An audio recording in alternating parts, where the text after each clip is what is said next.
क्या तुमने कभी सोचा है कि इंसान का तकब्बुर उसे किस हद तक ले जा सकता है? तारीख में हजारों बादशाह गुजरे हैं, फतह करने वाले, जुल्म करने वाले, सोने के तख्तों पर बैठने वाले, मगर उन सब में एक शख्स ऐसा था जिसकी दीवानगी ने जमीन और आसमान के दरमियान जंग छेड़ दी थी। वो पहला शख्स था जिसने अपने सर पर ताज रखा।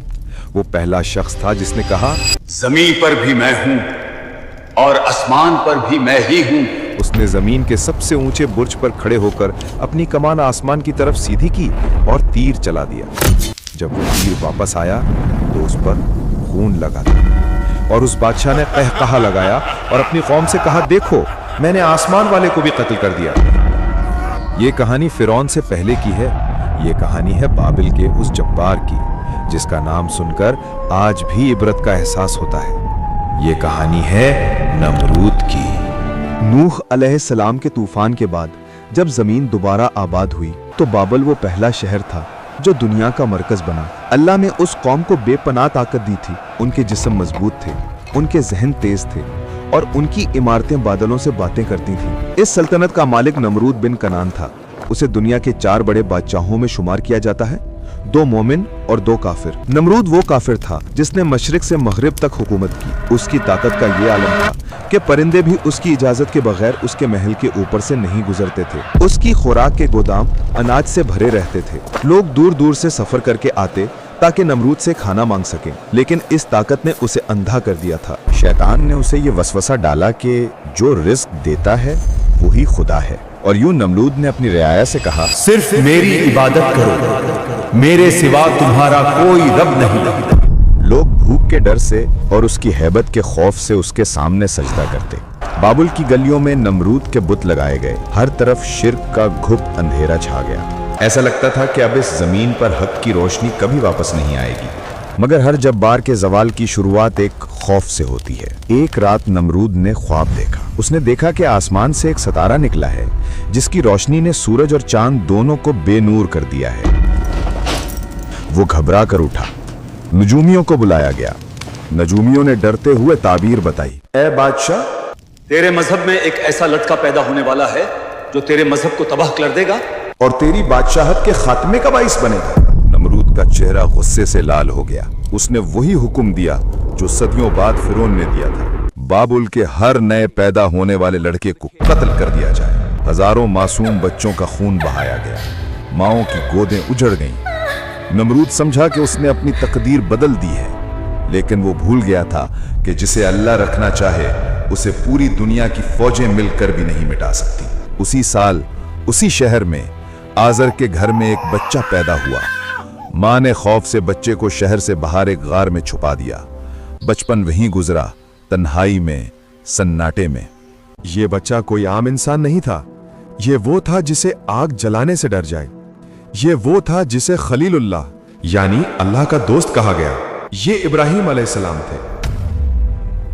जब इब्राहिम जवान हुए तो वो अपनी कौम के पास वापस आए।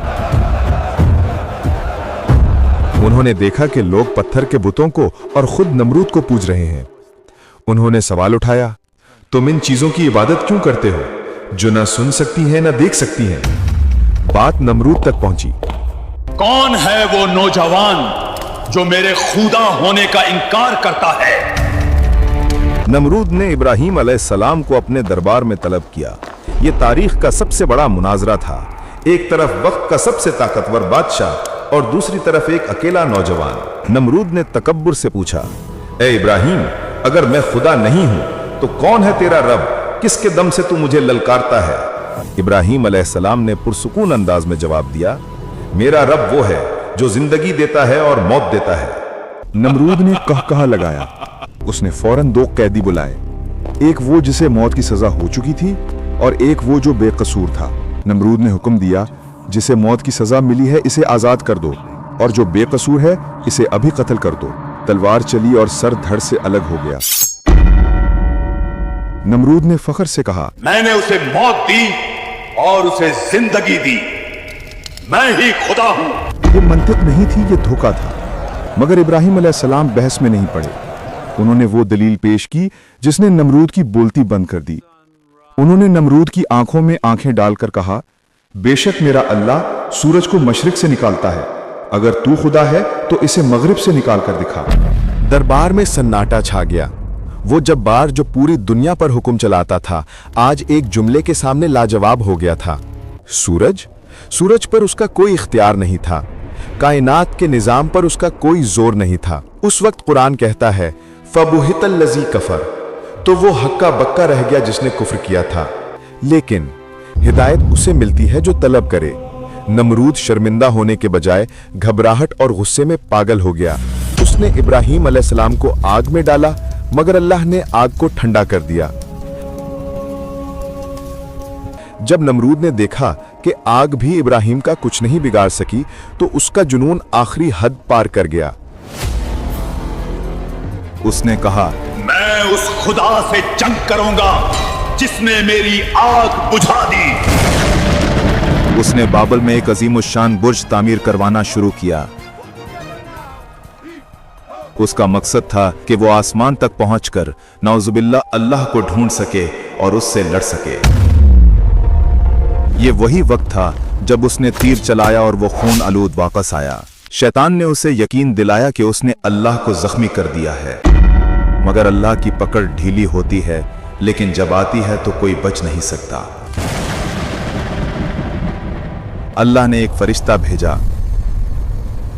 फरिश्ते ने नमरूद को आखिरी बार समझाया, ईमान ले आ, तेरी बादशाहत कायम रहेगी। नमरूद ने कहा, मेरे पास अपनी ताकत है, अपनी फौज है, मुझे किसी की जरूरत नहीं। 3 बार दावत दी गई, 3 बार इनकार किया गया। आखिरकार नमरूद ने चिल्लाकर कहा, अपने खुदा से कहो अपनी फौज लेकर आए, मैं मैदाने जंग में उसका इंतजार करूंगा। सूरज निकल आया। नमरूद अपनी अजीम तरीन फौज लेकर मैदान में खड़ा था। वो आसमान की तरफ देख रहा था, इंतजार में कि कोई फरिश्ते उतरेंगे या कोई बिजली गिरेगी। वो अपनी तलवार लहरा रहा था। तभी उफक पर एक निशानी नजर आई। दूर से एक काला बादम आता दिखाई दिया। नमरूद के सिपाही खुश हुए। उन्होंने सोचा, शायद बारिश होने वाली है या शायद ये दुश्मन का धोखा है। मगर जैसे जैसे वो बादल करीब आया, एक अजीब सी आवाज सुनाई देने लगी। वो बादल नहीं था, वो परिंदे नहीं थे, वो मच्छर थे।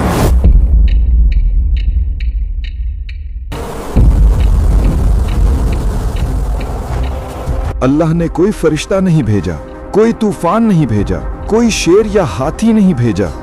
अल्लाह ने अपनी सबसे कमजोर, सबसे हकीर मखलूक को भेजा।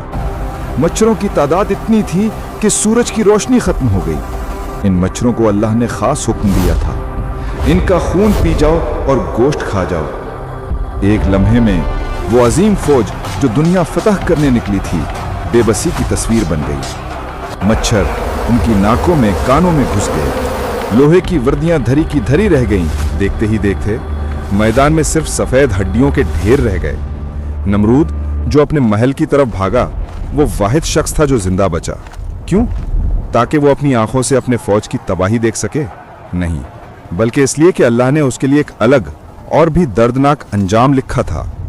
सारी फौज खत्म हो गई, मगर एक मच्छर, एक लंगड़ा मच्छर जिसका एक पर टूटा हुआ था, वो नमरूद के पीछे आया। अल्लाह ने उस मच्छर को हुक्म दिया। वो मच्छर नमरूद की नाक में घुसा और वहां से होता हुआ सीधा उसके दिमाग में जा बैठा। और फिर शुरू हुआ वो अजाब जिसके सामने मौत एक तोहफा लगती। वो मच्छर जब दिमाग में पर फड़फड़ाता या काटता तो नमरूद दर्द से पागल हो जाता। उसे ऐसा लगता जैसे हजारों हथौड़े उसके सर पर बरसाए जा रहे हैं। वो शख्स जो कहता था मैं खुदा हूं, अब वो अपने अदना गुलामों के आगे गिड़गड़ाता था। उसे सुकून सिर्फ तब मिलता जब उसके सर पर जोर से जूते मारे जाते। जब जूता पड़ता, मच्छर डर कर रुक जाता और नमरूद को चैन आता। सोचो, जरा तसव्वुर करो, बाबिल का वो अजीम बादशाह जिसके सामने दुनिया सजदा करती थी, अब वो दरबार लगाता है तो इसलिए नहीं कि लोग उसकी तारीफ करें, बल्कि इसलिए कि लोग आएं और उसके सर पर जूते मारें।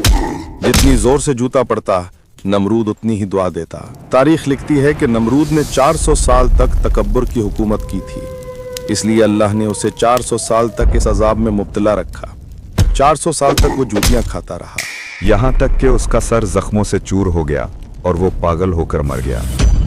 नमरूद चला गया, उसकी सल्तनत मट्टी में मिल गई, उसके महल खंडरात बन गए। लेकिन उसका किस्सा आज भी जिंदा है, एक इबरत के तौर पर, हमें ये याद दिलाने के लिए कि इंसान चाहे कितना ही ताकतवर क्यों ना हो जाए, चाहे वो चांद पर पहुंच जाए या एटम बम बना ले, चाहे वो टेक्नोलॉजी के जरिए मौत और जिंदगी के फैसले करने लगे, लेकिन जब वो मैं के नशे में अल्लाह को ललकारता है तो अल्लाह उसे तबाह करने के लिए किसी दूसरी कायनात से फौज नहीं बुलाता। वो उसे एक मामूली से वायरस से, एक छोटे से कीड़े से या उसके अपने ही दिमाग की किसी रग से हरा देता है। ताकत सिर्फ अल्लाह की है, इज्जत सिर्फ अल्लाह की है और बादशाहत सिर्फ अल्लाह की है। जो झुक गया वो बच गया, जो अकड़ गया वो टूट गया। अगर इस वाक़े ने आपके दिल पर दस्तक दी है तो कमेंट में अल्लाह अकबर लिखें ताकि हम सब मिलकर गवाह बन सकें। इस वीडियो को शेयर करें क्योंकि हिदायत फैलाना भी सदका जारिया है। अगली वीडियो में किस नबी या किस कौम का अंजाम देखना चाहेंगे नीचे लिखकर जरूर बताएं।